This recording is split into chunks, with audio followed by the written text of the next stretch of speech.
बात करते हैं। कभी कभी लोग कहते हैं कि आप न्यूज़ वाले भैया हैं, आप पत्रकार हैं, आप ऐसे क्यों कर देते हैं? तो पहले आपको बताना चाहते हैं, सबको बताना चाहते हैं। पहले मैं एक संगीतज्ञ हूँ, मैं संगीत से प्यार करता हूँ, मैं कभी धर्म से मेरा बड़ा नाता, मेरा बड़ा लगाव है। मैं हारमोनियम भी बजाता हूँ। जैसा मैंने बताया कि मेरे भैया छोटे वाले भाई मेरा तबला से नेट जी और PhD, मेरा छोटा बेटा कक्षा 9 का छात्र है लेकिन तबला बजाता है, मास्टर तबला वादक है। तो लगभग मैं संगीत से पहले लगाव रखता हूँ। पत्रकारिता तो सिर्फ इसलिए आ गया पत्रकारिता में कि भारत का चौथा स्तंभ, भारत की व्यवस्था का ये चौथा स्तंभ है पत्रकारिता। और इसको डैमेज होते देख करके, लड़खड़ाते देख करके मुझे लगा कि मुझे इस क्षेत्र में आना चाहिए। और सबसे बड़ी नींव, अगर पत्रकारिता की सबसे बड़ी नींव है तो ये सब पत्रकार हैं, स्वतंत्र पत्रकार हैं। अगर इनको हम बोलना सिखा देंगे, इनको यूट्यूब पर बातें करना सिखा देंगे तो अपनी पीड़ाओं को जब घर की मालकिन महिला कहना शुरू कर देगी तो चापलूस पत्रकारों की दुनिया से जरूरत खत्म हो जाएगी। जितने भी ये गद्दार और मक्कार पत्रकार आज माइक लेकर के पैसों के दम पर सरकार की चापलूसी करते हैं, नेताओं की चापलूसी करते हैं, जन समस्या की सही आवाज नहीं उठाते हैं, ऐसे पत्रकारों को दाबने और इनकी आवाज को खत्म करने का एकमात्र साधन है जब महिलाएं पत्रकार हो जाएंगी, जब महिलाएं घर के भीतर से अपनी पीड़ा, अपनी आवाज यूट्यूब चैनल के माध्यम से दुनिया के कोने कोने तक भेज देंगे। इसलिए हमने मेहनत किया कि इन बहनों को बोलना सिखाएंगे। आज ये गाने से शुरुआत करेंगे, कल ये बतियाना शुरू करेंगे और अपने गांव की अपनी समस्या, अपनी पीड़ा, अपने परिवार का दर्द कहना शुरू कर देंगे। आने वाले कल में देश की ये कर्णधार महिलाएं अच्छी पत्रकार और कुशल पत्रकार होंगी जो निष्पक्ष आवाज बन करके देश की समस्या का उजागर करेंगी अपने यूट्यूब चैनल पर। बहरहाल गीतों को इसलिए गा देते हैं कि आपका मनोरंजन हो जाए, इसी बहाने आप रुके और मुझे सुने। जब भी देश की जनता को जगाना हुआ है तो जगाने के लिए हमारे पूर्वजों ने संगीत का ही सहारा लिया है। पहले गाते थे, नाचते थे, नुक्कड़ नाटक करते थे, जनसभा करते थे, इकट्ठा करते थे, तब अपनी बात लास्ट में कहते थे। इसलिए गीतों से हम अक्सर ब्लॉग वीडियो में या इस तरह के इंटरव्यू में भी शेरोशायरी से शुरुआत कर लेते हैं। बहरहाल ये चैनल कुमकुम भट्ट कुमकुम जी का है। आप आजमगढ़ की रहने वाली हैं और सबसे बड़ी बात है कुमकुम की कोई औकात नहीं, जो कुछ है इनके हस्बैंड है।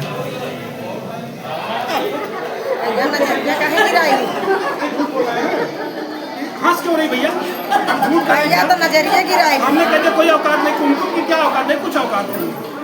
आपके हस्बैंड एक अच्छे कलाकार हैं, एक अच्छे विचारक हैं, एक अच्छे साहित्यकार हैं, एक अच्छे रचनाकार हैं। उनके मन में जो भावनाएं हैं ना, जबकि मैंने उनको बहुत करीब से पढ़ा है, इनको तो बहुत बाद है जाने का। आप यूट्यूबर हैं, गीत गाती हैं, तो मैं भैया से बहुत प्रभावित हूँ। आप इनके जो हस्बैंड हैं और आपकी बदौलत आप यूट्यूब पर भी व्यू बनाती हैं, गाती हैं और आज हंस रही उनके नाम है। जब मैंने कहा कि पता नहीं कौन सा पति का तारीफ होता है, महिलाएं जलती बहुत है क्या? पता नहीं लोग क्या ऐसा कुछ नहीं होना चाहिए। ये ब्लॉग वीडियो सिर्फ इसलिए बनाया जा रहा है कि कुमकुम जी के चैनल पर आप लोग खूब सपोर्ट करें, खूब मदद करें। ये चैनल मोनिटाइज हो चुका है, बस दरकार है वीडियो वायरल होने की। अगर आप लोग वीडियो वायरल करते हैं निश्चित तौर पर इस चैनल से कुछ आगे होने लग जाएगी। जब थोड़ा सा पैसा आएगा ना तो उनका भी और मन बढ़ेगा और अच्छी बातें अच्छी रखेंगे। लगभग ये 4 मिनट की ब्लॉग वीडियो बन चुकी है। मैं चाहूँगा 1 मिनट और कुछ गा करके कुमकुम जी इस ब्लॉग वीडियो को बंद करें। एक छोटी सी जी।